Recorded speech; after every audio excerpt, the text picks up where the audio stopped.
Bom dia, pessoal, tudo bem? A graça e a paz do Senhor Jesus. Bom, nessa manhã eu quero ler um texto para você que Deus falou muito forte ao meu coração, né? Está escrito aqui no livro de Salmos 139, no versículo 16. Ele diz o seguinte: os teus olhos viram o meu corpo ainda informe, e no teu livro todas as coisas foram escritas, as quais iam sendo dia a dia formadas, quando nenhuma delas ainda haviam. Olha, Deus tem traçado a nossa história, né, de uma forma sobrenatural. Na verdade, o próprio Deus, ele conta a sua história. Imagine que você, para chegar onde você está agora, ou se você ainda está na caminhada, as pessoas nunca lembram daquilo que você passou, né? Quem estava junto com Davi quando ele adulterou? Ninguém. Mas quando ele derrubou o gigante, houve uma grande festa.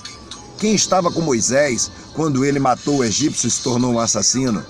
Mas quando, através da vida dele, Deus abriu o mar vermelho, todos estavam.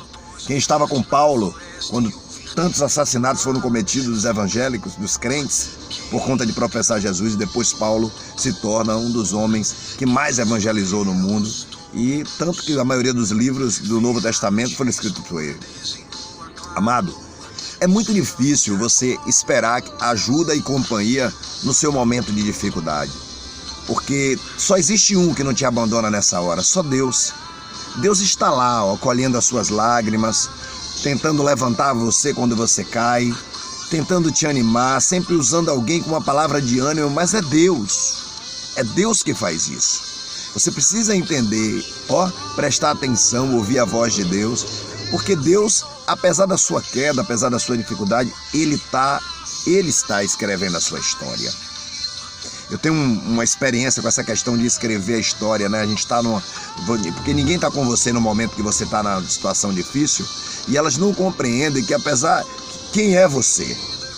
Eu lembro quando eu cheguei em Madre de Deus nos anos 90, eu vinha de Itabela, uma cidade onde eu tinha uma fama assim horrível, mexia com tráfico, com um bocado de coisa, era um dependente químico, e eu me lembro muito que as pessoas, os crentes daquela cidade tinham medo de mim, porque eu também não gostava de evangélicos, e era meio difícil a convivência comigo. Aí, depois de uma overdose, algumas situações, eu vim morar em Madre de Deus, porque minha mãe morava em Madre de Deus. Em Madre de Deus eu me encontrei, em Madre de Deus eu comecei a lutar para vencer, né? Aí, depois de muita dificuldade, ter trabalhado na feira, em vários trabalhos braçais, eu consegui começar a trabalhar como locutor da prefeitura, mostrando o meu talento. Ali eu apresentava shows do mundo, apresentava várias coisas, e tinha muito crente que me perseguia, que falava mal. Ele não entendia que eu vinha de uma situação muito financeira, muito difícil, e que aquilo era o que eu mais sabia fazer, e eu precisava sustentar. Já tinha uma filha, eu precisava sustentar ela. Então vamos compreender aqui. Havia o pastor Romário, ele era pastor da Assembleia de Deus, e aí eu fui trabalhar em um lugar, prestar serviço em um lugar, onde o filho dele também trabalhava. E a gente fez uma amizade. E conversando, a gente descobriu que o pastor da Assembleia de Deus de Itabela era Romário no momento que eu estava lá e que eu vivia essa vida pregressa horrível. E meu vulgo era o latino, ele conhecia como latino. E esse mesmo pastor Romário falava, né, falava muito sobre a questão de eu estar nesse meio aí, apresentando o show. E aí eu descobri que era ele, e que ele já chegou até a disciplinar algumas pessoas por tentarem andar comigo, sendo da igreja, porque as pessoas tentavam me evangelizar. Ele é um homem de Deus, sabe? Mas a gente não vigia, às vezes acontece isso. E também é porque tudo é permissão de Deus. Aí aconteceu que a gente acabou se encontrando um dia na rua, e eu perguntei a ele: pastor, o senhor lembra de mim? Ele disse: o senhor é o locutor da prefeitura que apresenta os shows, né? Aí eu disse: eu sou evangélico. E eu queria dizer ao senhor que eu também sou o latino lá de Itabela, que aprontava, que fazia muita coisa que não presta. Ele: é mesmo? É você? Eu disse: sou, eu vim pra cá, minha mãe mora aqui, veja como são o destino, eu acabei parando aqui. E eu sou aquele cara que está tentando ser crente, que está tentando se santificar, mas que Deus ainda está escrevendo a história. O senhor entende? Ele: me perdoe, eu não podia nem imaginar que era a pessoa. Entendeu? E a gente acabou criando afinidade. Depois eu tentei por várias vezes ajudar o irmão dele, que também tinha problema com dependência química.